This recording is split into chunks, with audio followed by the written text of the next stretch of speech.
And luckily you're here so we can get right into a peek of my boob, a peep of the pictures. The first question I love, and it's, Mommy, why don't you drive? And my son gave me shit about not driving a while ago. He was like, we wouldn't have any of these problems if you just drove a car. And I was like, wow, that's the first time I've ever gotten a diss about this.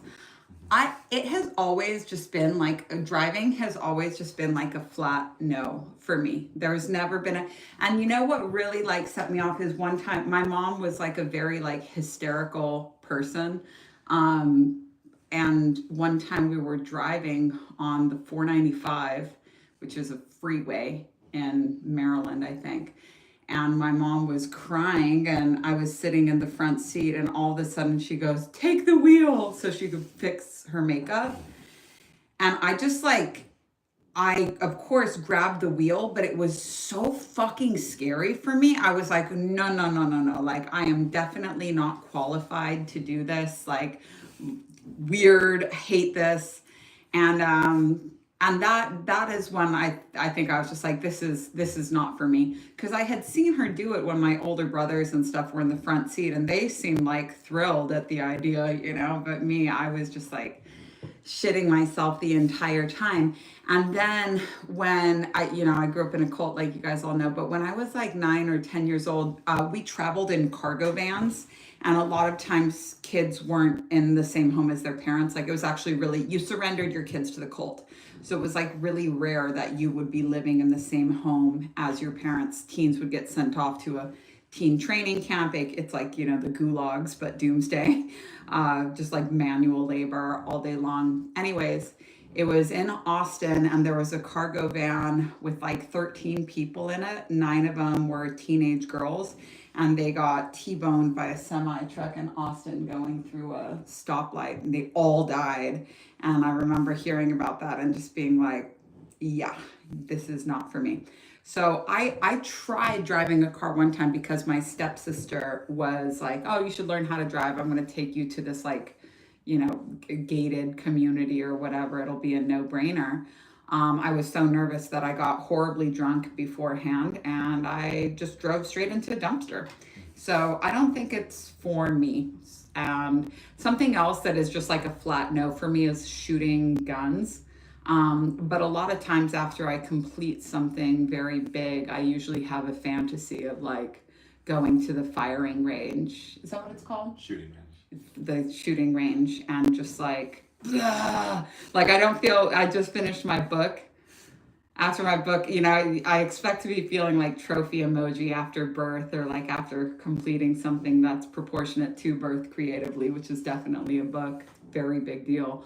But I always just feel when I'm done, I fuck this. And so after birth, I could definitely hit up the firing range at the shooting range after writing a book. I fantasize about it, but it's just a no for me.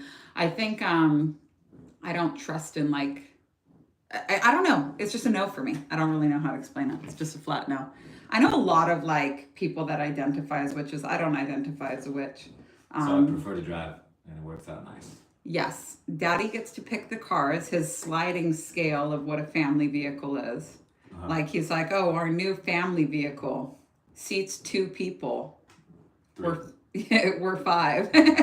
But he's allowed, as long as he never pressures me to drive, he can pick whatever vehicles he wants. We're in line with the vehicles too. We just got a new family vehicle, and our new family vehicle's sick. Yeah, and I wasn't gonna go. It's lifted, and our truck is lifted, and I was like, lifted in prayer. I won't go lifted this time. I'm gonna go fast. And then Onami's like, do you want a lifted one? Yes, I do. I do want a lifted one. You know why? I think cars kind of look. I do like being a big car on the roadway, but I get a lot. So sometimes Magic likes to mansplain to me, and my eyes just glaze over. But when he explains to me what's wrong with the vehicle, oh, it's the carburetor, oh, it's the paint, it makes me very nervous. Like actually thinking about driving in cars and stuff makes me very nervous. Don't even get me started on cruise ships. That's another like flat no. Like under no circumstances will I set foot on a boat. Airplanes somehow I'm fine with, but with airplanes I used to really love takeoff and turn. When I had nothing to lose, I would like fantasize about dying in a plane crash. Now I have a lot to lose, so I do get a little nervous in transit as well. And I think I probably was always this way, but I've been sober for 7 years. And like, to me, transportation, being in transit whatsoever, even riding the subway to work was always like a test of like, how drunk can I get on this trip? Whatever it is. So I think I've probably always had a bit of like anxiety about transportation, but not anymore. Oh, you know what? I forgot that I have. Okay, so manifestor generator. I forgot that I have to give you guys responses as voice memos on here. So sorry to my first friend. Is it ethical or legal to label yourself a coach without having a certification? So for me personally, I didn't feel comfortable with it. And so I got my first certification from health coaching. But really, like, you can decide, like, I qualify people to teach Wheels Reinvented because I came up with that method. So who else is going to graduate them? As far as like reconciling with some type of greater conglomerate, like, you know, yoga journal for your RYT, your our registered yoga teacher 500 or whatever. That doesn't really exist. It's not so relevant anymore. It really just depends on like how you feel. A lot of people are self-titled coaches. It's a lot easier to self-title yourself as a teacher because you're teaching. So whatever you're you know, you don't have to go deeper into these qualifications. But I think it's almost better to go with something simple that you feel good about, like teacher, than to do something that you're not comfortable with. For example, life coach. And there's no saying what you should or should not be comfortable with. But I would definitely go for these more like common English descriptors than like ascension doula or like embodiment coach, because then it's just so obvious that you're making this shit up. You know, it's like, oh, well, where did you go? The Ascension Doula Academy, you know, Hogwarts. Like, I think it's a lot better. And the thing is when you're starting out as a teacher, like your students will tell you what you are. You don't need to sit around thinking of like what you're going to be called. Get out there and serve people. When you're helping somebody, you pity them. When you're wanting to fix somebody, you're assuming that they're broken. But when you're serving somebody, you're not saying that there's anything wrong with them and they're growing in value to you and you are contributing positively to the whole world. So think about like, how can I best serve? How can I be of the best possible service to humanity? What has life qualified me for? What am I really good at? What have I gone through that was really difficult that I could save people time on? And a lot of people, you know, are looking at their role models saying, I have to be good like this, when actually they have such good experience in their own database. For example, one of my favorite businesses is a woman from Mexico that moved to Canada and started making YouTube videos in Spanish for how to do the green card paperwork. And a lot of people might say, oh, you know, okay, congratulations. Now you got your green card. Let's let the real career begin.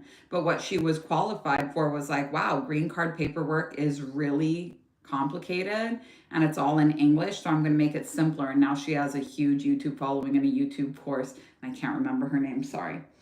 So Pure, that's going to be a good one. And we'll title it, is it ethical to label yourself a coach if you're not? And we'll try and get it down to a minute. I so much prefer, so anybody that's doing fuckless right now, I just want you to notice the difference in taste of like how I can show up here versus how I show up on a boundaries. The first two master classes we did, one on boundaries and one on finding your purpose.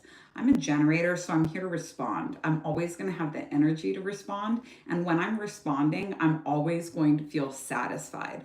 When I'm not responding, I'm going to feel frustrated.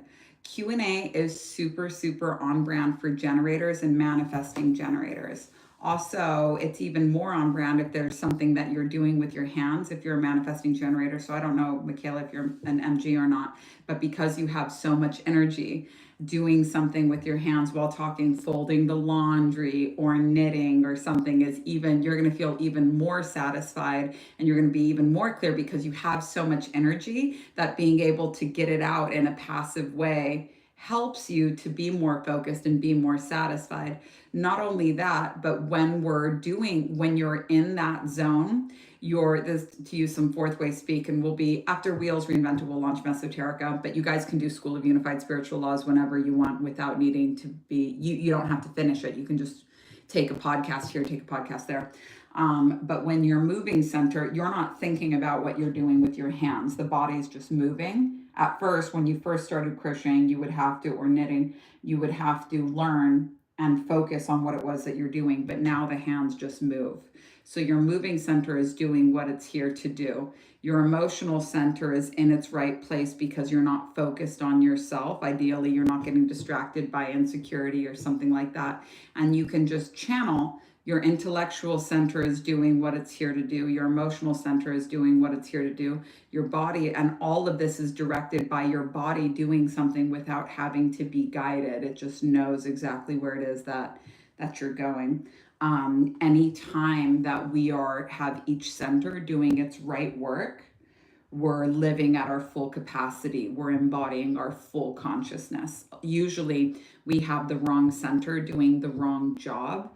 And so what happens is you're saying, how do I knit this thing? You're trying to use your mind to do something that the body needs to just do. If you ever tried, this happens to me when I have a new baby, I'll think about walking down the stairs, and then I get really paranoid then when I fall down the stairs. You don't want to think about walking down the stairs because you're like, oh man, that is really dangerous. You want to just tear down the stairs, not even thinking. And I transition out of that as the kids get older, but I know that there's 13 stairs in my house now, so I'm still just counting. It's not useful, but I just get anxious. Anyways, a lot of times we have the wrong center doing the wrong work. So your emotional center is calling customer support and just making it take way longer for everybody because you're emotional. Your intellectual center is trying to knit something, which is I don't even understand how or why I'm doing this. Meanwhile, you're robotically, kicking your leg or clenching your fist. And when you have the wrong worker doing the wrong job, it's just draining your energy. And it's not possible to be present, because to be present, you have to be in your correct stations. So Pure, let's see if we can narrow that down to one. That'll be a challenge. That was a very open one, but let's see if we can do it. Hopefully I'm not just saying, Pure, let's make all of these into shorts. Okay, let's see. What else do we have here? Whoops, I scrolled to the wrong place. Dan, you need me to nurse that baby? Maybe. Okay. Any suggestions for how to outline and or tell your story? I like to use, whoops, let me give her the thing. I like to use the Enneagram for this, and if you go over to authorship, which is now included in Safehouse, you can see it's about a 45-minute video, but it's how we do a story plot using the Enneagram, and to me it's just super easy, super useful. In the book Story Genius, the woman talks about the importance of a character going through a transformation, that's a requirement for something to be a good story. If you use an Enneagram, which is a more precise version of the hero's journey, you can guarantee that character will go through a big transformation. Whoops, my thing froze. Let me just text that to her. Authorship, Enneagram, resource. Okay, let me see if I get this baby on the ballast. Let me see if I got. Oh, you are such a nice baby. Hi, I haven't seen you in so long. All right, you want to read me the next one, Deb? Try and make it fun. Well, if it's a very long question, just try and locate the question in it. I just finished. Any suggestions? Yeah. And I have to, and that one's a tech support one, right? I already got that one. Okay, cool. Yeah, I saw. Our special friend.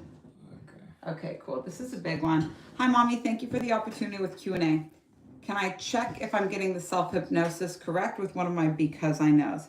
I see I've put on 40 pounds of weight. Okay. I clearly believe that I've put on 40 pounds of weight. Because I've lost... Okay.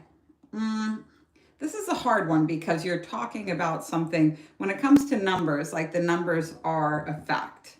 Uh, the numbers are a fact. So it's a little bit tricky. It would be like, I see that I've lost $100. I see that I've lost $100 because I know I've not lost $100. It's like, well, you lost $100. So like the fact of the matter is like you've put on 40 pounds of weight, but the story that you might be telling yourself is like, I'm fat. And you would say, I see that I'm, oops, let me see. I gotta remember to do the voice memos. So the problem with this one is that when we're dealing with exact numbers, you know, those are a fact. But the thing is that like somebody, if Magic put on 40 pounds of weight, he'd probably be stoked about it. If I put on 40 pounds of weight, I'd be miserable about it because the story I would be telling myself, I'm not projecting this onto you, but the story I'd be telling myself is I'm fat. So it'd be like, I see that I'm fat. I clearly believe that I'm fat. And then we turn that around. Because I know that I'm not fat, I show up every day and take care of myself like a fit person would. And that's the self-hypnosis. It's hard when you're using exact numbers because the whole thing that we do in ritual is to get comfortable with the fact of an exact number and how it's not emotional because it's just sturdy. So it would be like telling yourself, I believe that when you fully lost $100, I lost $100. I believe I lost $100. Yes, that's because it's true. You did lose $100. Because I know I didn't lose $100. You're just arguing with yourself about something stupid, but it's the story about it that we want to work with. So that would be a good one. Cool. Hands on my knees. Okay, next question. Hi, Mommy. Responding to your response about what workshop to do next. All three sound good. Enneagram, Mesoterica, and School of Unified Spiritual Laws. Between Mesoterica and School of Unified Spiritual Laws, would you recommend one before the other? So the beautiful thing about School of Unified Spiritual Laws is that you do not have to finish the whole thing at once. Now, originally, when we taught Mesoterica, it was alongside School of Unified Spiritual Laws because the ideal pace for Mesoterica would be to do one, and we'll remember this when we launch this out, the ideal pace, because the homework, people underestimate the homework because it's like 2 minutes long, but you're meant to practice it all the time. And it really shows when people do or they don't. Basically, it shows in the results when somebody's actually sat with the practice versus being like, oh, I'm a fourth way teacher now, right? It's like, no, you want to let it like break you down. But Mesoterica, the ideal pace would be one lesson every 2 weeks. But if you want more fourth way education while you're doing Mesoterica, you can take in as much of School of Unified Spiritual Laws as you want. School of Unified Spiritual Laws doesn't have any homework. It won't conflict with anything, and it's just really cool stuff. Some of my favorite episodes in that are probably the food octave is a really, really cool one. I love School of Unified Spiritual Laws. And I love Mesoterica as well. I just love the fourth way in general. And the eventual book form for the fourth way education is going to be my erotic novel, Yes, Master. Also curious what you think. I have a cousin. Okay, this is hard. I have a cousin. I'm judging her. Okay, I'm just going to cut to the chase here because it's very long. If you're judging someone, you're jealous. You're jealous. There's always something they have that you want. You know what you're jealous of, so work on what you're jealous of. It's like, I know what she's jealous of. She has lots of friends. She has a partner, is starting a family, makes a lot of money, traveled quite a bit. But beyond all of that, I would never want to be like her. Well, that's fucking every category of life. Her love life is thriving. Her family is thriving. Her money is thriving. Her adventure is thriving. Her social life is thriving. Girl. But beyond that, well, what the fuck is beyond that? What, you don't want her outfits? Like, you probably fucking want her outfits too. Shit. Or at least the money to be able to buy it. So that's a lot.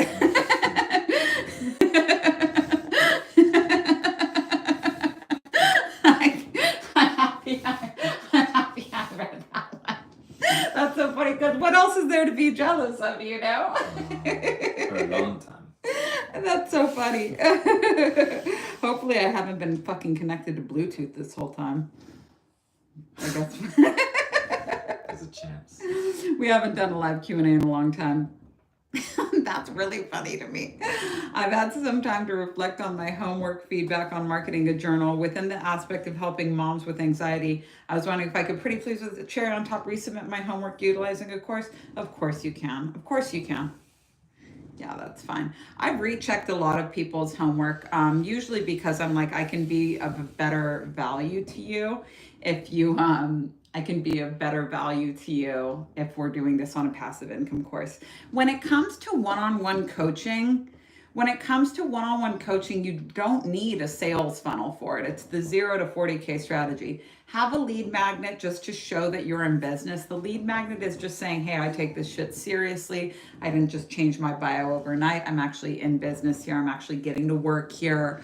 But people that I'm going to actually, Pure, I'm going to have you do a short of this. So there's 3 levels of consciousness when it comes to your client.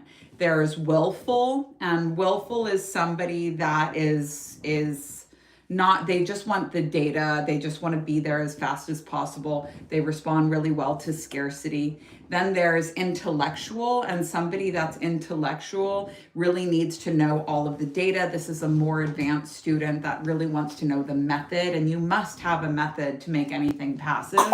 You can get that in Fuckless. Oh, my little love. You can get that in Fuckless under using the Enneagram to develop your method. It's a longer video, but I would definitely use it. And then finally, there's an intuitive customer. An intuitive customer doesn't care if it's on sale. An intuitive customer doesn't care what the method is. Intuitive customer cares about vibing with you and it being the right time for them. So these 2 things are needed to, and Pure, that's where we'll start this video. These 2 things are needed to secure a one-on-one coaching client. They have to vibe with you and it has to be the right time for them. So in order for them to vibe with you, they just need to see as much of your authentic self as possible. Fuckless is really good for that. As far as it being the right time for them, you cannot control this. You can just let them know that the door is open. Yes, I do one-on-one coaching. Put it in your bio or put it somewhere where they can find it easily, but they don't need to be pressured and reminded and sold to. So for one-on-one, you don't need to have this like big complicated sales funnel. Just gently show as much of your authentic self as possible and gently remind people that yes, you do one-on-one coaching. When it comes to that willful customer, they're looking for a quick fix solution. You can turn on the scarcity time, this is closing or price is gonna double or all of those other kind of cheap tricks that we don't really mess with. Intellectual customers really want to know the method, and the majority of the people that we work with here at Safehouse is an intellectual customer. So we make it very clear, here's what we're going to do. Here's what we're going to get. Here's exactly what you can expect. And that's really evident on our sales pages as well. So that's why you don't need to make a whole sales funnel for one-on-one. And honestly, when you're setting the way that you can set one-on-one passive is by selling it as little as possible. You don't have to make it this whole thing where you're like actively manifesting clients and actively putting content out there for clients. They're looking for whatever is you being your authentic self. If you're a generator, it's like, when are you in your energy and having the most fun? Same for a manifesting generator. When do you seem the most satisfied? For a projector, it's like, when do you look the most successful? When are you like info dumping and feeling so proud of that? For a manifester, it's like, when are you not giving them the time of day because you're so busy directing people? This is where we're going. This is what we got to do. I'm going to tell you what's up. You're going to shut up and take it. And for a reflector, when you're the most surprising, when you're allowing yourself to not have that continuity, you are allowed to show up differently every single day. This is what people love about you because they're getting everything in one. It's the same for manifesting generators as well. So some people believe that passive income has to be, it's where I'm not selling time for money. Sales can also be passive. And with one-on-one coaching, the sooner you can get yourself under understanding that passive sales are much more on brand for one-on-one, that the pressure isn't working, that overdoing it isn't working anyway. They just need to be gently reminded that yes, you do one-on-one coaching. And when you're making that first lead magnet for them, you're gently reminding them 4 or 5 times in your ebook, I do one-on-one coaching. If you want to book a session, here's how you can do it. And also, because they're intuitive, like they don't fucking care about the price. What they do care about is you being so weird about your pricing that you can't fucking tell them how much it is before you've been on the phone with them for an hour. Stop being such a weirdo. It's just a number. Somebody that can afford one-on-one coaching is doing it because they vibe with you and it's the right time and the money is there. So just set the fucking price, stop negotiating on it, and whatever you do not tell your potential one-on-one client to hurry up because price is doubling. They're never going to take you seriously. You wouldn't take it seriously. If I said it's either $5,000 or $10,000, you're just pulling this number out of your ass, because they totally are. That scarcity doesn't work on them at all. So Pure, we'll see if we can narrow that down into a 1-minute clip. Hi, Onami. How do you amplify sensation for the wheels trauma repair process? I focus my attention on the feeling, describe it. So you're just following the exact prompts that we give you in Wheels Reinvented. Does it move fast or slow? Where in your body do you feel it? If you could draw it, how would you draw it? With those 3 prompts, you should have a very good descriptor of it. And then just breathe. Once you're like, okay, I would draw it like a boa constrictor. Keep breathing into that fast feeling of a boa constrictor that you feel in your chest. And we're going to just breathe, and we're going to try and feel it even more. You're not dialing up the feeling per se. What you're doing is dialing up your focus on that feeling. You're dialing up your focus on that feeling. So the feeling is not expanded. The attention that you're putting on the feeling is growing. So that's going to be what we do there. I need to save this voice memo because, oh, you know what? Pure, we'll snip that, and please give it to Saraswati for Wheels FAQ. Don't forget, because a lot of people are going to have that. Saraswati, please clearly label it. How do I dial up the feeling? Thank you. My audience used to be super engaged with my content. It's not that way anymore. I understand, because that was happening with my TikTok. My Instagram used to get 3,000 story views, tons of questions and replies to polls, way more people wanting my free stuff. I've been working on this a while and curious about what I'm not seeing. I just started on TikTok and it feels a lot easier there already, but I miss my IG being a more engaged space. Thank you. So you're doing the exact right thing by going over to TikTok, just because it's time to freshen up the energy. If you're ever feeling disrespected by a platform, don't sit there and allow yourself to get slapped around with a big wet fish, you know? That's not doing anything for anybody. Don't sit there and say, oh, I'm being disrespected. And most of all, don't go on your stories and complain about how you think you might be shadow banned, or don't bring attention to it. Don't draw attention to it. But what you need to do is it needs to become fun for you again. When you're tap dancing for the algorithm, you're going to be let down all of the time. And the more you try and give it what it wants, like the worse it does. So platforms like really different things. And something that I learned is, like, when I blew up on TikTok first after trying to blow up on Instagram forever and it never happened, I started totally fresh on my Instagram account because my first Instagram account got banned, and I'm for breastfeeding. And I'm very happy that that happened, because I just couldn't pull the plug on it myself. So I'm happy that it was done for me. But when I went to TikTok, I learned all these new ways of making content. It became really fun. It became really interesting. And then I was able to carry those videos over to Instagram. Now, it used to be that I could cross post. Now the platforms do seem to be pretty fussy about each one wanting their own thing. So I'm now learning how to post on TikTok and Instagram independently. While I've been really busy, I can use these clips from like Q&A and stuff. But ultimately, TikTok, you want to be absorbing content and then responding trends and stuff on there, which I was really against out of principle. I'm like, responding to trends is not authentic. The limitations of the trend is an invitation to a really authentic style. And there's plenty, once you see all of the different ways that people put their own spin on these different trends, sharing and telling their stories, it works really well. And what works on TikTok a lot of times works on Instagram too, which is weird. But what works on Instagram doesn't work on TikTok. And that's because TikTok, aka Gen Z, is setting the trends, and Instagram, aka millennials, is following the trends.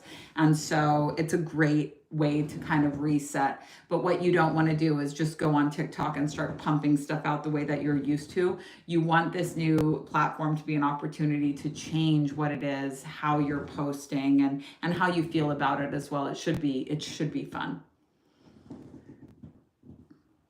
Oh, my little baby, you're so cute. This little baby's got dark hair like her mommy. My son has dark hair now, but they were all blondes when they were kids, and so I'm my little personal baby. All right. Hi, Onami. I've been visiting different jewelry manufacturers in India, and I'm questioning whether I should produce in India or back home in Spain. This is not a question for me. So I wish that I had a good answer for you, but I'm not a jewelry designer. I'm not familiar with India or Spain. This is not a question that you want to answer intuitively either. This is a question that you want to answer with data. So look at the data. Where should you be producing? Keep the expenses as low as possible. People, unfortunately, fortunately, we live in the dupe era, and you have to understand this. I know a lot of people want to do their handmade clothes and their, shit dyed with avocado pits and stuff like that. But like, if your garment costs $160, people might look for a version where they can do it for 40. And so, but there is a market for teaching people how to naturally dye things. You can make dye kits or dye tutorials, but we do live in the dupe era, and it's different if you have like a brick and mortar location where people know you and they know your store and they want to support you and all of that.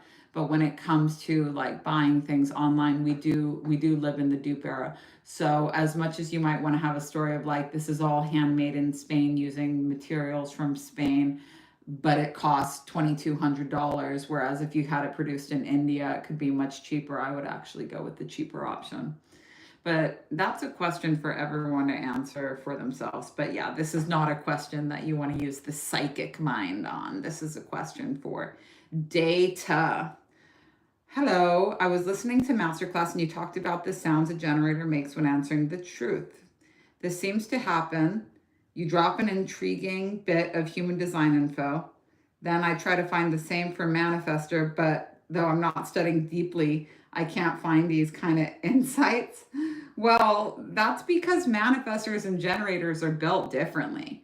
Like manifestors don't make sacral sounds. So that's a unique function that is just for generators. Even manifesting generators do better with yes, no questions than just making these sounds. Now, I didn't go and find like a book where I learned everything about human design. I've had like 40 hours of one-on-one sessions with really well-trained, aka training directly with Ra himself, teachers. These were expensive sessions. And I started off just learning about generators and manifesting generators because that's what's in my family. Those were all the kids are MGs, and Magic and I are both generators. But then when it came to learning the other human design types, I had to go and get sessions just on that.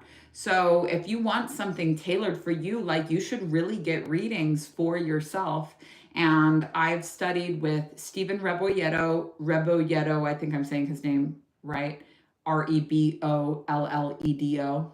He worked directly with Ra, and then his former assistant, Juji, who is HD by Z, is phenomenal, and now she has her own practice as well. So the lineage is all right there, but I've just had a lot of, I've learned all of this because I've just had a lot of sessions, minimum 40 hours of sessions starting in 2019 and still going up until now. So that's how I know. It's just a lot of study. It's just a lot of study. Hi, Onami. When I started Safehouse, oh, I love her logo. Super cool. Hello, Onami. When I started Safehouse, I was in a personally and financially dark place. There's been a shift. Great. Ritual twice, currently in fuckless for too long. I get stuck working it out and can't visualize the numbers. I really wish I knew your human design. So I started Wheels as a daily practice because I felt so blocked. I'm at Vishuddha, but my self-worth still seems to be my block. So here's the problem with all of this, because this is going really big. So here's the thing. We want to finish what we start. We always want to finish what we start. Now, your self-worth is not some random concept. Your self-worth is as simple as defining the numbers of how much you charge to do what only you can do. And so when we avoid putting these numbers down on paper, like, and also the numbers of your profitability index, like, look, if I'm going to have to run ads to be profitable in my business, what are my actual profit margins? Like, these are all things that you need to know. Remind me to do this thing about confidence later. Actually, I'll have Magic shoot it for me. I don't know why I'm telling you all this, but your self-worth, when the self-worth concept is starting to get so kind of just bloated with intuition and what it could be and where it could be coming from, but the solution to it is to just fucking pop the bubble and put your goddamn numbers on paper. And this is why we don't recommend for people stopping a workshop and going and doing another one, because it's like you stopped where you got sick of working, and where you got sick of working was where you most needed to work. And now you kind of go off on this other like area and you find yourself still stuck at the same spot. And this is why people work with teachers versus doing group workshops, because the teacher can tell you, don't fucking do that. And here we will tell you, don't fucking do that, but you know we're going to tell you don't fucking do that, so you don't come and tell us when you're quitting the workshop. Now, when it comes to fuckless, what you really want to do is not allow yourself to be stuck there. If you feel like you're stuck, you go to Q&A and say, I feel like I'm stuck here. And a lot of times just articulating the question, you'll be like, I see that this is with me and I'm going to do it. And you don't even end up posting the question because you realize like the work was with you. So the solution here, especially in Vishuddha, because Vishuddha is the business blocks, the solution here is to finish where you left off at fuckless, put those numbers on paper, and define in economic terms what your self-worth looks like in the marketplace, and then just watch what that does for you on the other side, on the inner side. We always have to flex the inner and the outer equally. So when we're stuck at some piece of like the outer world, the business, we can't be like, well, let me just not do it. You got to do it. You got to keep pushing through.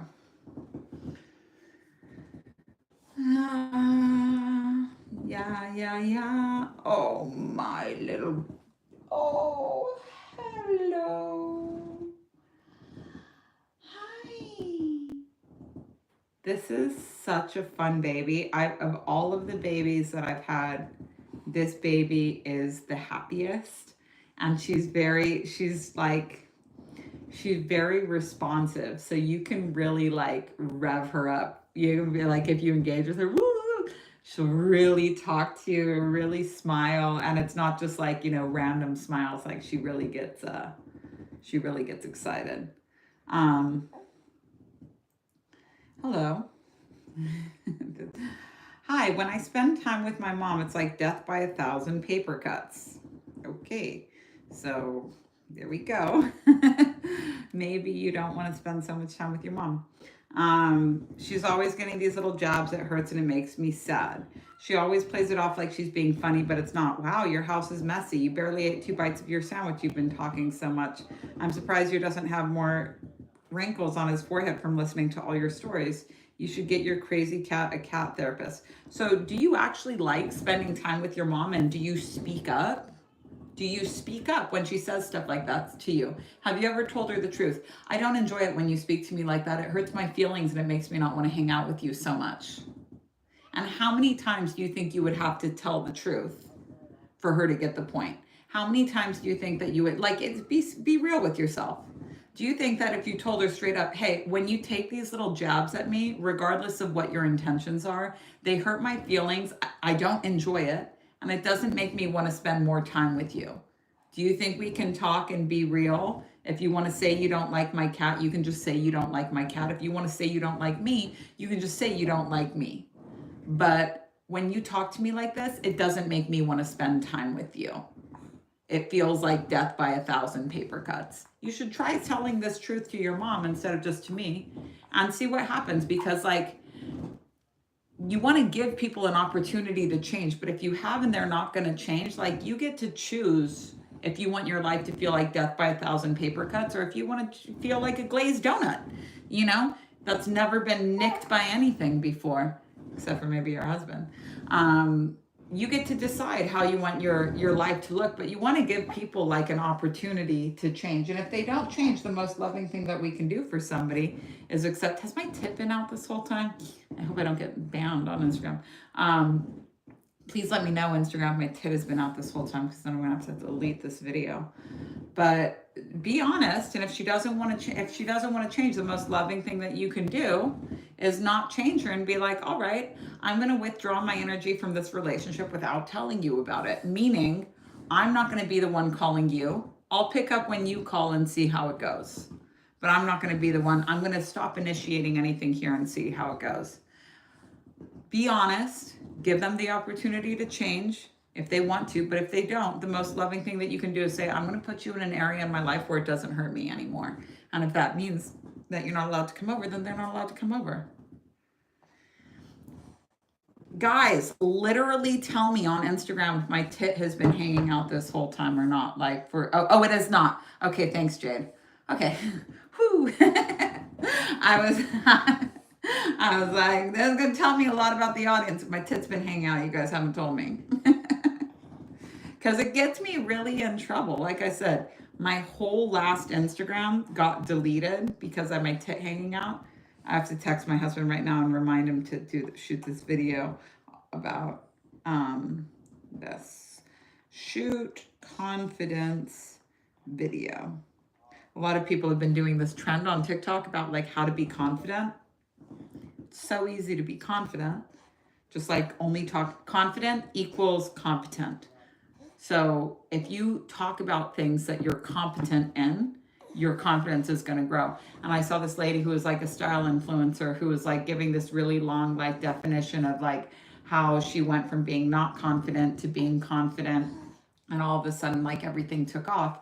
But when she wasn't confident, she was posting about all of this other stuff that she wasn't competent in. And because she wasn't competent in it, she didn't feel confident because people would challenge her. And she'd be like, you know, you're right, I'm not competent in this. So then she started posting about fashion, about her like corporate goth aesthetic. And no matter what anybody says you should or should not be posting about something that you're super competent in. And for her, she was really competent at putting together outfits. Her account started to blow up, which was giving her a platform to talk about other things, but it's like very fashion forward. And that's how you become confident, because you're doing something that you're really good at, something that it doesn't feel like you have to psych yourself up to talk about. You're in your zone of genius and you're sharing stuff that you know from your heart, not what you think you should know from your head. It's different.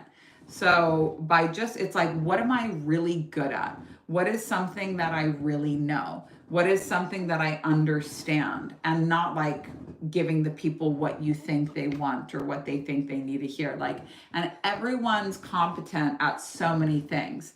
You know, whether you're really competent at keeping your house clean or directing your children or doing graphic design or reading tarot cards or reading auras. If you talk about the things that you're super competent in, you're going to be confident because you have an answer for everything, because it's something that you're really good at. Don't give the people what you think they want. Give them who you are.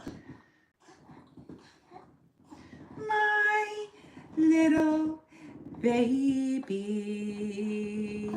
Okay. Let's see. Hi, Mommy and Magic. This is a neutral income and marketing question, my favorite. Should my longer form blog content... Oh, a tiny cow. You guys, look at my entire baby. Look at my entire baby. I call this baby the Chunky Lotus because she's got a little double chin and it's so cute. And it's so cute. Do you want more bubbles? You want more bubbles? You gonna sit with mom? Okay, my little friend. My little Aquarius baby friend. Anyone else here have a lot of Aquarius friends? I love my Aquarius friends.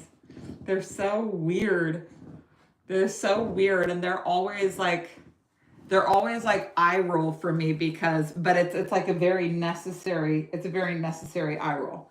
Like I'm like, you need to tell me, this is black or white. So is it black or white? And they're like, it's purple. I'm like, what's your favorite color? They're like, a Pegasus unicorn. And I'm like, ah. And my Capricorn wants to be like, you're not, my bossy older sister architect, you're not allowed to do that. You can't do that. You can't pick a fucking non-existent animal as your favorite animal. And they're like, why not? And there's just no reason why you couldn't do that. You know, there's no reason why rainbow can't be your favorite color. So they're really good for me to be surrounded by Aquarius because they're like, just fundamentally don't take shit as seriously as I do, but they have really good logic. For being so fucking whimsy, they have amazing logic. And a lot of times, without mincing words, they tell me exactly what I need to hear because they're not like worried about hurting my feelings. It's like not even on their radar. And they have a really wonderful way of just like cutting through the bullshit. I'll give you guys a good example. One of my good friends is a Aquarius, and when I hadn't found out I was pregnant yet. It was going to be the first time that I was pregnant. I was crying about hot sauce earlier on in the day. I was literally crying because I ran out of hot sauce, and I had seen somebody that was staying at my house use the last of my hot sauce, and so I was like oscillating between crying that there was no hot sauce and like literally thinking I was going to murder this girl, like for taking the last of it. Like I was like, I'll fucking beat this woman's ass. I was so broke that buying more hot sauce was like a big deal. And I only ate beans and masa because I was so broke. So it was like not having hot sauce was like, woo, major. But at the time I was getting ready to launch Wheels Reinvented for the first time. And Pierre, this might be a good story. So I was getting ready to launch Wheels Reinvented for the first time, and it was 2017. And it just felt like really scary to me because even though I'd been studying the chakras for about 4 years at that point, like really studying it, and had been studying childhood trauma, the idea of putting it together and at 29 years old saying, hey, I'm going to start talking about the chakras, it felt so audacious. It felt like the craziest thing in the world to be like, how dare I call myself a teacher? How dare I throw my hat in the ring? These teachers are going to make fun of me and say, if you're not 50, you can't teach this. And so I was literally lying face down on the floor crying because I was pregnant and I didn't know it. And my friend was there, her name is Serena. And she was like, well, like, what's wrong? And I was like, I'm just scared that everyone's going to call me crazy. And she like rubs my back with her foot. And she just goes, people have always thought you're crazy. And it was like exactly what I needed to hear. It was like that Aquarius, like, look, like, I'm not going to get into the soup of your emotions with you. I'm going to get you out of them without getting my hands dirty. She's literally only touching me with her foot. People have always thought you're crazy. And I was like, oh, okay, really? I didn't know that, but like, okay, all right. And it was exactly what I needed to hear. Same with my mom. When I was in labor with that first baby, I called my mom maybe 4 hours before Reiner came and was like, Mom, I don't know, I'm really struggling. And my mom goes, it could be a few more days of this. Call me when you're serious. And hung up. And it was exactly what I needed to hear. It was exactly what I needed to hear, that it could be days more of me being in this labor. So like, just get over it. She was like, if you were anywhere near having a baby, you wouldn't be on the phone right now. And I was like, okay, I will move on. But that got me through my first free birth. I really needed that little piece of information. You want to enter some more questions with me, my gooey girl? We're going to go watch the Minecraft movie today, meaning me and my baby are going to walk around the mall and let people compliment us on how cute we are together. And I'll say, look at my entire baby. jealous of me because I got a little baby. Okay, let's answer some more questions together, my little friend. Oh. Neutral income and marketing question. Should my longer form blog content go exclusively on my business website or be cross-posted to other newsletter platforms like Beehive and Substack? Are there any notable advantages to having it solely on my website? Are there any notable disadvantages to cross-posting my blog content? I just love an advanced business question. I like it when people speak the language. Unfortunately, I have to put my app back on here before I can do it because my microphone just disconnected with all of my yammering. Oh, God damn it. Okay, log in. We put so much new content on the app all the time that sometimes they have to upload. Did I literally just get frozen out of my, okay. I was gonna say, all right, bitches, we're gonna be in big trouble if I just got frozen out of my own app. Let's go to Q&A, and that was a question from Anonymous. Okay. So first of all, I just love a nice, clear business question. Thank you so much for all of these things that I can respond to. So first of all, the era of long form blogs is kind of over if you're just hosting it on your website. The nice thing is that a nice long form blog makes a wonderful newsletter and also makes a wonderful Substack. And I like to cross post from newsletter to Substack just to, my Substack is tiny, but I like seeing my content just, I like the way that it's organized. I'm not trying to monetize it or anything like that. A lot of Substacks do very well when they don't try to monetize too soon. They give themselves like a year of just making content. When you're trying to monetize too soon, you get stuck in the Substack production schedule, which is just too harrowing and the revenue is too low. So I just recommend doing it as you like it. Now, this can go to, the newsletter is where you're going to get the most traffic. And Beehive is the newsletter platform that I would use if I was doing it all over again. Substack is for people that are not on your newsletter list to find. And it took me a while to warm up to it because it just felt like reading Facebook rants, but it is actually a good platform. And then the blog is really just for your own hosting. Now, this is totally different if you're wanting to get ad revenue.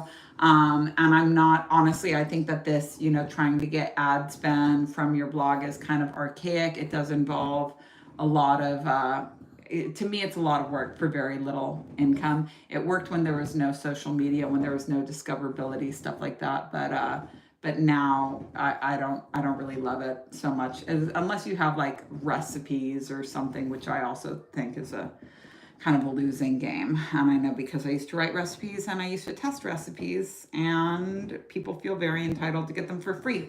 So you put all this work into doing free recipes, but then you have to have a bajillion ads so that it's not actually just you doing it for free. No matter how good your recipe is, people are going to do it wrong and be like, oh, it doesn't work. And then you have to have a bajillion ads on your recipe page to be able to make it profitable. And then people are like, oh, I can't get to the recipe because there's so many ads. Fucking sucks. But Substack, very good, especially if you're feeding your newsletter first. Love that question.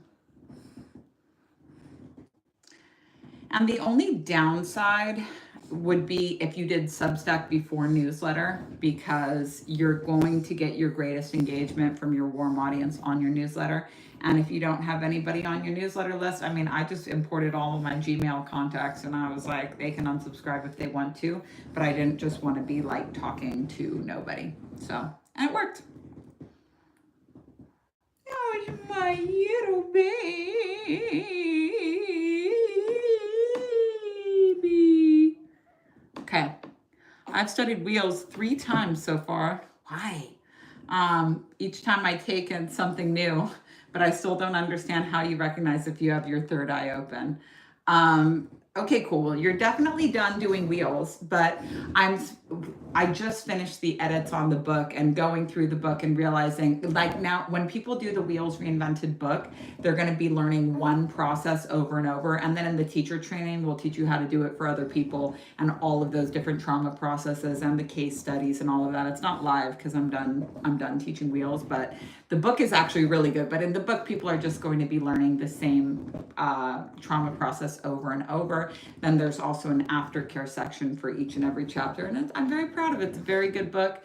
There is going to be an audiobook this year. I'll probably record it live, the audiobook chapters. So if you want to see me, reading to you for some reason, you can.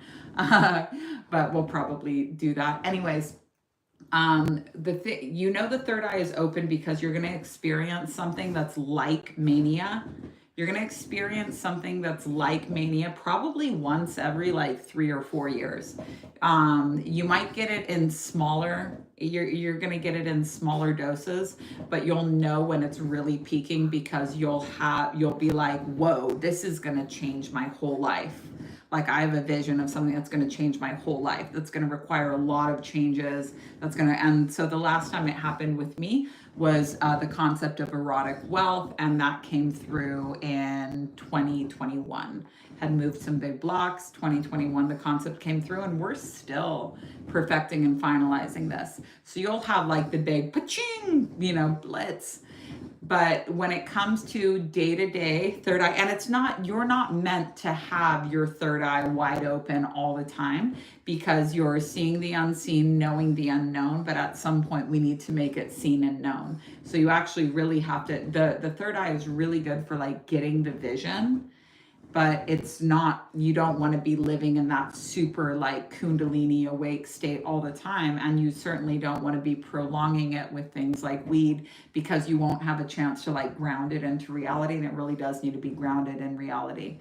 So when it comes to day to day, like third eye open, not just third eye rush, you see the unseen, the unknown, you get why things are the way that they are, but you'll really know what I teach in the third eye is more how to be comfortable with mania when it comes around and how to take that ride and use it for what it's there for and not be afraid of it, because a lot of people that had this happen for the first time with their Kundalini awakening, especially if they were hospitalized, they are going to be very scared.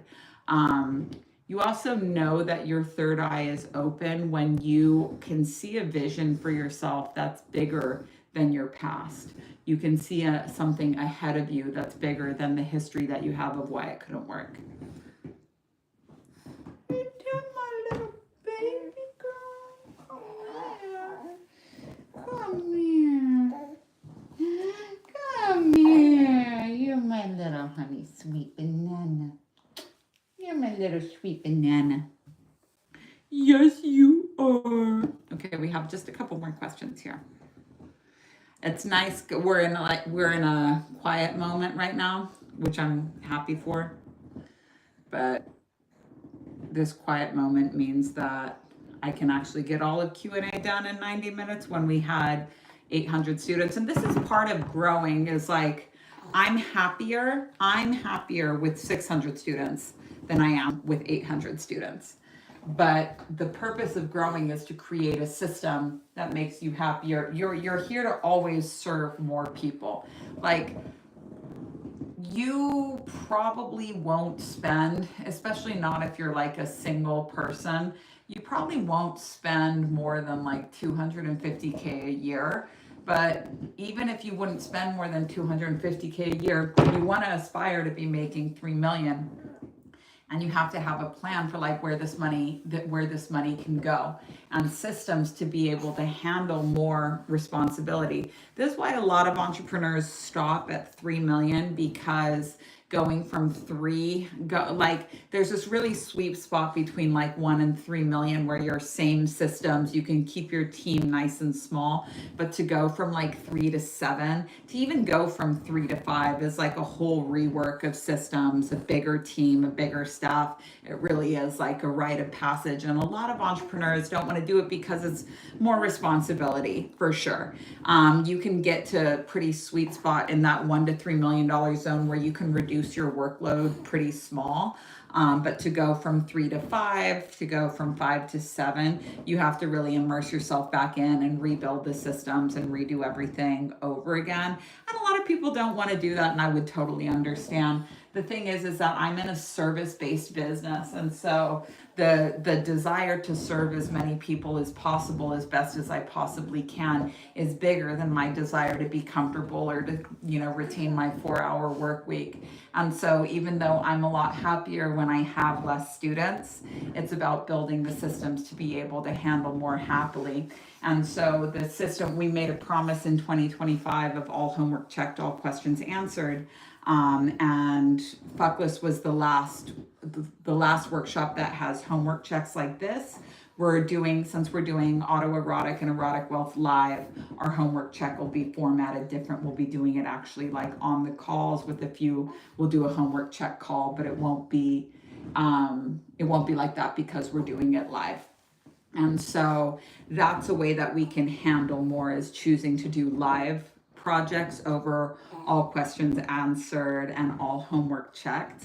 But that's how we can happily sustain more students. So I'm very happy, but that you have to be able to see this as a money block, because when Fuckless didn't do very well on this launch, I was like, thank God, thank God, because I'd be just like crippled with homework. And I'm loving the homework checks that I'm doing for people. I'm loving that I'm really helping people to be able to like fine tune their product and their sales funnel, because this is going to be the single biggest business shift for them for at least, this 3-year window of their life. It'll be the biggest thing they've learned in a year and a half, and the biggest thing they implement for the following year and a half. And I'm so happy that I can give this to people. But it takes me probably 25 minutes to check each person's homework, and then only about 5 minutes to give them the feedback on it. But if you were to think about 30 minutes a pop for 800 people, I'd be like decimated. So I'm very happy and very pleased to be doing these homework checks. But I know that, in 10 days, that I'm not doing homework checks anymore, so I can feel really good about it. But you never want to be shutting the door on money, because you're like, if I get all of this money, it's going to be more work than I want to deal with right now, with like a brand new baby and finishing a book and stuff like that. That's always going to be a money block when your launch doesn't do well, and you're like, yay, no thank you, more money. We're here to serve. So like, regardless of how comfortable, I don't have the ability to be an entrepreneur that says I'm just going to stay at 3 million, because I have a responsibility to serve the world, which means I have a responsibility for finding creative businesses and things, other ventures I like to funnel this extra money into, because our family just doesn't spend that much money. So therefore I have to grow other businesses, and I have to grow into somebody that can run a team and allow myself to be helped. And I have to step away from certain things. And there's like all of these other, it's definitely the path of more growth, but the path of more growth is never going to be the path of more comfort. And it's a paradox, because it's like, yes, easy is right. Easy is right, that is correct. But just because it's the easier option does not mean that it's not going to get challenging. And spirituality is all about being able to handle more work, to be able to handle more responsibility from life. So if you find yourself saying, I don't want to do this because it's going to be hard. It's like, yeah, but how much would you grow? Like, how much would you grow if you did this? If you're like, should I stay with my partner that I'm kind of over, or should I branch out and do this totally new thing? How much more would you grow?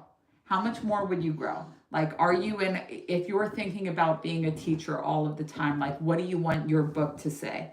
It depends maybe if you're married or not. So if you're like, okay, do I walk away from this marriage, or do I stay and work out this marriage? Well, what do you want your book to say? Do you want your book to say like how to have a happy divorce? Or do you want your book to say how to have a happy marriage? And it's your story. There's no right or wrong. Like, maybe for you really want to help people shake the stigma around divorce and give themselves permission to choose themselves. But maybe you want your book to say like, here's how to make a marriage work. You have to think, when you're a teacher, everything that you're doing is like contributing to your legacy. So you have to like a lot of times choose things that are more difficult and less comfortable, because what the fuck, you have one life. Hopefully we have one life. Hopefully we don't reincarnate over and over and over into the same slop over and over. I don't want that. But if you have one life, like fucking go hard, go really hard. You might as well. What else are you going to do? Sit around and like rearrange shit, move things around in your home, like move things around the planet, you know, make some shit happen. You might as well. What else are you going to do for real, you know? There's nothing I love more than going to bed exhausted after, this is so Capricorn coded, but there's nothing I love more than going to bed exhausted after a hard day's work and thinking of everything I got done. Like, especially, and it's weird because it's going to be different for everybody, but for me, like, what makes me feel better than a workout, even better than writing, is like mopping my floors makes me feel so good. When I go to bed at the end of the night and I remember that my floors got mopped, I'm like, yes, like to me. And I used to celebrate, it was kind of compulsive, but I used to like celebrate by like baking a cake or doing some type of baking project, which is like messing up my house and cooking something that I don't want to eat, that my kids don't want to eat. Like, we're just not real big into like baked goods here in general. So instead of baking to celebrate, I now mop my floors to celebrate, and it just makes me feel so good. I wish that mopping my floors could count as my workout, but I'm learning a lot. Like I said, I made the commitment. You guys in accountability have seen, I made the commitment to working out every single day for a year, just because consistency is something important to me to achieve this year. And I can do restorative yoga if I need a break, like, but I have to work out for, I've been doing 20 to 30 minutes a day, every single day, no matter what. And I'm loving the results that it's giving me, because it's like I'm able to handle so much more. I stopped making a big, perfect timing. I stopped making a big deal about it, and I'm able to handle so much more. That's such perfect timing. How did you know that I was needing your love? Just something said go check. Something said go check. Do you guys know, Dad, you want to tell them this story about the first time we said I love you to each other? Well, you tell them, because I gotta go with paper. Okay. But you have to be here and you have to nod happily the whole time. And maybe Pure will use this for a little bit. So when Magic and I first met, it was just vibes, like for real. It was vibes for real. He was the only man I ever met that didn't seem intimidated by me. He looked me straight in the eyes, and I really saw his eyes light up. Like when we were first talking, when I told him my age, I was 29 when we met. And for some reason, Magic felt forced to date fucking 19-year-olds or whatever, however old they were. Was 22. Okay, 22, same thing. But he was very relieved to find out that I was a live, full-grown woman. And then he asked me if I wanted to go out. Sometimes I said, well, I don't drink alcohol, but I drink coffee. And he's like, I don't drink alcohol, but I drink coffee. And his eyes were like lighting up. Anyways, it was vibes. And I was like, he told me that he liked eating off of other people's plates at restaurants, and that he hated how like wasteful people were with food. And this disgusted me to my core. I was like, I'm gonna fuck this guy one time, but like, that's it. Cause I was like, I'll be with a guy that's broke. Like if a guy doesn't have money, that's fine. But if this guy's poor, meaning like he's romanticizing not having money, I just didn't want to go out with any like poor punks that were like, fuck money. It had taken me a long time to be like, I want to be rich. I'm going to be rich. I didn't want to be with someone that was going to drag me down. And I felt like if he was so proud about eating off of other people's plates, like not people sitting at his table, like people that had gotten up and left their plates behind at a restaurant. Full plates of food. I'm not talking like half-eaten burgers or anything. Maybe half-eaten pizzas. Oh, he's fucking lying. This is how you do it. He's fucking lying, because who the fuck do you know that goes and sits down and orders plates of food and doesn't touch it and then leaves? It happened. This couple went on a date. They ordered so much food at 24-hour diner, and didn't even touch the plates of food. And I was like to the waiter, I was also super peyote out, but I was like, hey, what are you gonna do with that food? And he was like, you can box it up and I'll give you some boxes. And I was like, thanks. So this is what he told me when we met. I was like, I'm gonna fuck this guy one time, you know? And then he shows up, he shows up at my house with like no shoes on, you know, with this like woman's hat on. You're doing sex. Yeah, some like Oh, yeah. straw hat on. Yeah, And I was gotcha. like, oh my God, this fucking guy. But he was like, do you want to go swimming? And of course I want to go swimming. Everything that he invited me to was like a yes. And I said, okay, well, I'm going to fuck this guy 2 times. But if he gives me one reason to say no, I'm out of here. And he's just like never given me a reason to say no. We've been together for almost 8 years. He's never given me a reason to say no. But the first time that we ever said, I love you to each other was actually in meditation. So he had to go to work and I really didn't want him to go, of course, you know, but he was at work and he was like, well, my lunch break is at 1. And I packed him a lunch and I was like, okay, well, at 1 o'clock, you meditate and I'll meditate. We'll meet up with each other like that. And so in meditation, my timer went off at 1 o'clock and I went to him in meditation. I told him that I loved him. And then I was like, and he sent me a message right after that being like, "Hey." And I was like, it's a 10 eggplant emojis. So when I saw him later on, and that was actually the night that we got pregnant with Reiner, he finally talked me into going over to his trailer. And I was like, hey, so I said something to you in meditation. Like, what did you say? What did I say? And he got like very shy and nervous, you know, and he was like, you said you care about me a lot. And I didn't say that. And he's like, you said you loved me. And it was a full moon. And I was like, yeah, I do. And then we were standing right there by the fence, Dad. And I was like, talking about, somehow we had a very quick discussion about having kids, and we just kind of just went for it, and I got pregnant that night. And then he blamed it on me. You're a really hard woman to pull out of. Blaming me. But that's how we said I love you to each other for the first time. All right, next question. Can you let us in on my daily spiritual practices, please? Honestly, my only spiritual practice is not caring what happens. I don't meditate. I don't pray on nothing. I try and take a good shit every day. And work out. But that's a new thing. For the last, I don't know, 4 years, 5 years. No, it doesn't change. Answering my questions for him, but I do this for him. You guys see me on accountability call being like, actually, coming in and saying the same thing he said in a different way. I don't do, and Pierre, this is a good one. So for the last 4 or 5 years, I haven't done any formal spiritual practices unless I'm like in chastity for some reason or doing the ritual. But you know, these practices aren't all the time. I did some fasting like, 4 years ago, still riding a high from that. But my only spiritual practice is not caring what happens. Like not caring when I don't get my way, I'm not allowed to throw a fit about it.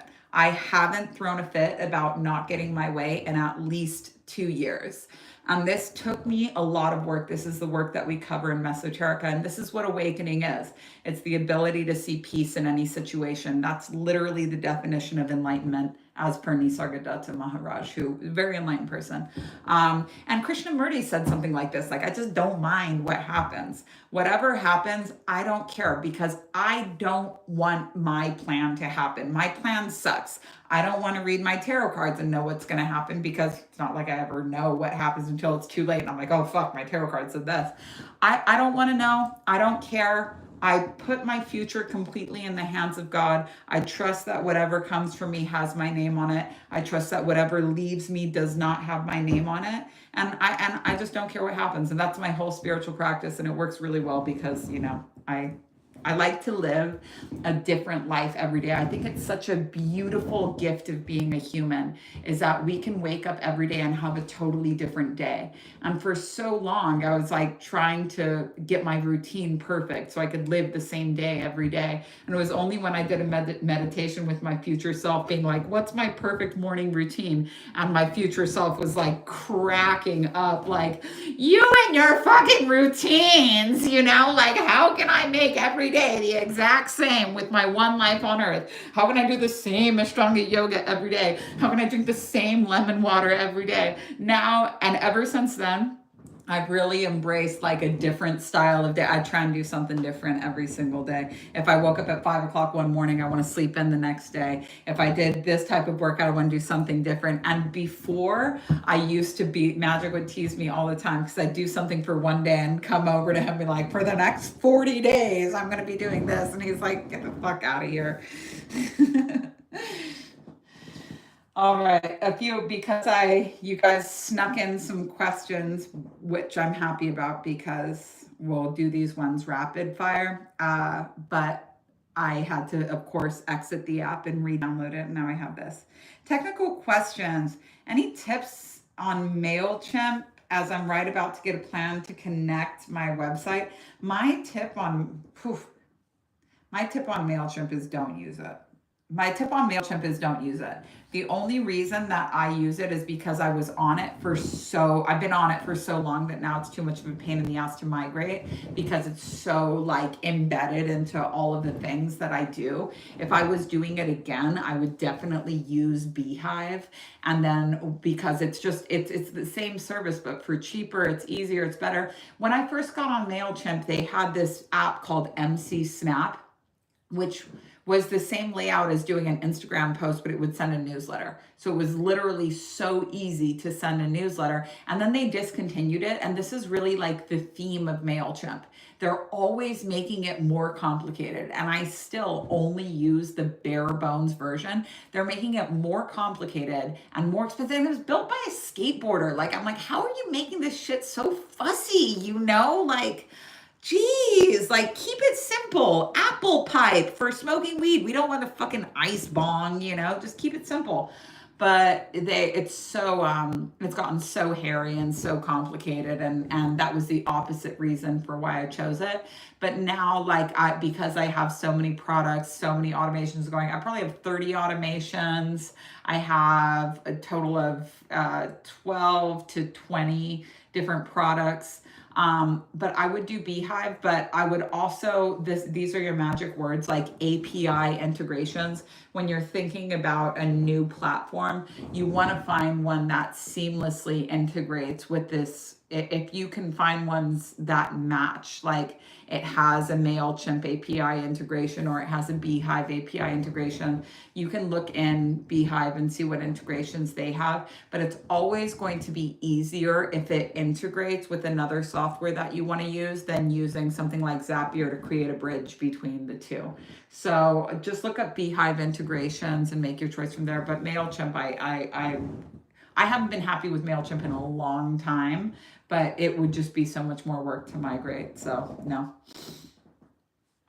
MailChimp also got fucking expensive. Jeez Louise, I got a bill from MailChimp, a monthly bill for like $700. It was crazy. And I had to call them and be like, no. And they're like, yeah, you're right. No, thanks for calling us. I'm like, you guys shouldn't bill me a no. I've been with them for like 10 years. Hi, mommy, I'm doing ritual and the only negative feedback that's stopping clients signing with me is cost. I'm currently building my signature course, which is more expensive, but I feel dear. Does developing a kink for criticism mean I need to lower my price? So this is really an example of data, because the feedback that something's too expensive is not negative feedback. It's not negative feedback. Like if you have, let's say that you're trying to sell a product for $1,000 and you can't get one person to do it, but 10 people say, hey, I would buy this if it was $200. You'd make $2,000 selling to those 10 people. So that's not negative feedback. That's really good data. And when people are telling you that something's too expensive, they're saying, I really like you and everything, but this doesn't fit my budget. For one-on-one coaching, don't negotiate on it, but don't make a course that's more expensive. They want it for cheaper, give it to them for cheaper. As long as you can sustain it, like as long as it's not going to like wipe out your one source of income. And it's always scary when you're going from one-on-one to group. I was just going to wipe out my one-on-one, but you always make more money on group coaching. Always. So the pieces in the numbers, just run the numbers. So if you're like, okay, I want to make $5,000 a month, Do I want to do this on one $5,000 client, or do I want to do it on 5 $1,000 clients, or 10 $500 clients? And then you're doing all the things we teach you how to do in Fuckless, like stalking your audience, how many people would be probably willing to pay you, and all of these people that gave you the feedback that it's too expensive, reach out to them. Literally reach out to them and say, thank you so much for this feedback. I'm going to make something just for you. And if you have more questions, like literally ask them. Anyone who's told me they buy cheaper never bought. Those who don't question always buy. That really depends on the product though. Like I would never ask people how much they want to pay for one-on-one. But I have very much asked people what they want to pay, but I don't ask them directly, hey, I'm going to make a course on, money. How much do you want to pay for it? I find out everything else that they're spending money on. So I find out everything else that they're spending money on. I literally go and look at my customers' social medias. And if they're posting about how they have their car needs a repair and they're stressing out because they can't afford to get their car repaired, like that's my data. If I'm looking at somebody's thing and they've got fucking sarongs taped to their wall, I know that they're not investing in art. So I'm not going to give them art prices when what they need is something that's just like very functional. I don't ask people directly, like, how much would you want to pay for this thing? Because they always lowball it, but I will stalk them and find out how they're spending money. So that's how I feel about it. Okay, last 2 questions. Hi, when it comes to sharing who I am, do I have any insight about what would be valuable to share about energy medicine, consciousness expansion, identifying core wounds, processing emotional blocks to expand in one's life? I've been working on, okay, so so people can always argue with these modalities, but what they can't argue with is your story. So in Fuckless, we always teach you to lead with the brand story. Lead with the brand story. Where were you, and where were you before you learned how to do this stuff, and where are you now? Tell us, like, you're a 3-line, you've made a lot of mistakes. So like, where were you when things sucked, and how did this help you? Start there. And then as a generator, start responding to comments and use that to shape more posts going forward. But you need to tell us the pain behind it, not the vitamin. Energy work, wound healing is good for you. You need to tell us the pain. This is the pain that I was in. This is the pain that you're in. This is what sucks. I could not live like this any longer. And then I found this. This was the problem. This is how I fixed it. I had a really fucked up childhood. People said I had to go to therapy to heal it. Therapy didn't work for me. Bam, bam, bam. Teaching entrepreneurs energy medicine. Something else I would look at is like, do entrepreneurs want to learn energy medicine, or is somebody learning energy medicine because they want to be an entrepreneur? When it comes to also like what we teach in Fuckless is like teaching what you most need to learn. Like right now, what you know is energy medicine. So you could put that into an ebook. You could set that passive. But if what you most need to learn is like how to turn that into a business, you need to learn how to be an entrepreneur, and you need to learn the business tools. But you want to make sure and do a customer avatar. Don't take my word for it. Do a customer avatar. But is an entrepreneur who's busy running their business saying, you know what I really need to learn is energy medicine? Or is it more likely that somebody that's really well versed in energy medicine, that's got copper pyramids and singing bowls and all of these things, but no fucking money? Is it possible that they might need to learn business tools? So really, when we do a customer avatar, we can really get into the mind of our client. We can really make it pop. But until we do a customer avatar, we're assuming that people want and need things that they might not want to need at all. So this is why these things that I talk about in Fuckless are not just like random. When I say start with a brand story, it's like definitely start with a brand story. Get that conversation going, because it should be a conversation and not a monologue. And when I say always start with a customer avatar, I fucking mean it, because I don't really know. You guys tell me, in the comments, but what do you think is more likely? That an energy healer needs to learn how to be an entrepreneur, or an entrepreneur needs to learn how to be an energy healer? That's the question of the day. All right, last question, you guys. Yin Yang Gym, I love it. Let's do one more thing. Hi, Mommy. Do you only use lead magnets to draw people into specific funnels that are related thematically to specific workshops, or do you have a general lead magnet? So, my general lead magnet is my social media in general, and this is just letting people know you vibe with me. I have a school, you can get a lot more of this attention. Every single workshop has a specific lead magnet. Now, if I didn't have workshops, I might have, like I did before, a general lead magnet, like I teach people to do in the 0 to 40K strategy. My general lead magnet was something called the 10-day speech detox. And I had that to get people onto my newsletter list and say, hello, I'm a coach, I'm in business, I'm legit, here's my thing. And to start to build my newsletter list that way. But I haven't had a vague lead magnet since, I don't know, 2017. Ever since then, the second I started having products, they got their own lead magnets. And if I wanted more lead magnets, I made more products. If I wanted more products, I made more lead magnets. But I learned pretty quickly that I was able to predict my income when I offered people like a specific problem that we would be solving. And if I was offering them a specific problem we would be solving, it was better suited to a workshop than it was with one-on-one coaching, because people just bring that's the thing about one-on-one coaching, they can bring whatever they want. And it's actually better when it's not too structured. I've done it both ways, and it's just better when you're like, look, you have time with me, we can solve whatever.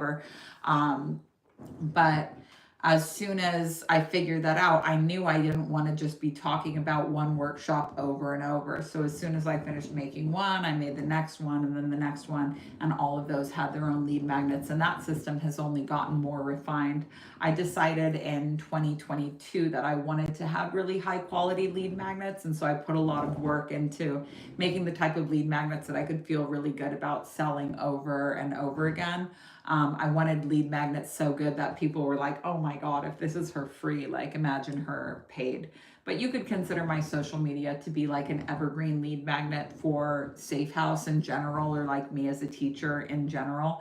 But I never, not anymore. I have in the past. There's nothing that I rule out that I haven't tried. I have to like try it. I'm a 3'6". I'm sorry, I'm a 6'3". I have to like rule something out. I've definitely tried just launching Safehouse. It never really works in that way. But my social media things, events like these and stuff, are constant billboards for Safehouse. All right, you guys, that is 12:29 on the dot. I want to thank you all so much for your questions. We are going to go watch the Minecraft movie at the mall today, and then go out and eat some sushi later. I want to thank you all so much for being here, and I will talk to you next week. Just for everybody that's on Safehouse, Wheels Reinvented book will be out April 26th. Wheels Reinvented launches in April, starts in May. Mesoterica launches in June, starts in July. Erotic and autoerotic wealth launch in August and start in September. So it's a very fall. We're going to do, I know a lot of people are waiting on erotic and autoerotic wealth, and you should be, but I'm not taking one more customer for erotic or autoerotic until we do it live, because it's just going to be so much better live. So if you have annual and you were planning on getting started on erotic or autoerotic, we can always pause until that starts. But that's what our schedule is going to be. And people should just be wrapped up with Fuckless by the time Wheels starts. So Wheels Reinvented, not live, but it will have some live features. We might do Q&A. We'll see when we'll be like nailing that down. But it is time officially to set Wheels Reinvented fully passive. There's also a very good chance that it might just be totally passive. If you want to do the book, you would do the book. If that's for somebody that just wants to heal themselves. But the teacher training is if you're wanting to expand your career offerings, if you're wanting to know how to facilitate sessions for other people, if you want to know more than just one tool for trauma repair. They're both great. One is for a solo practitioner and one is for a teacher. So love you guys very much. I will see you next week. We'll probably do another one of these live Q&A depending on how much QA we have. And thank you so much, and I'll see you guys soon.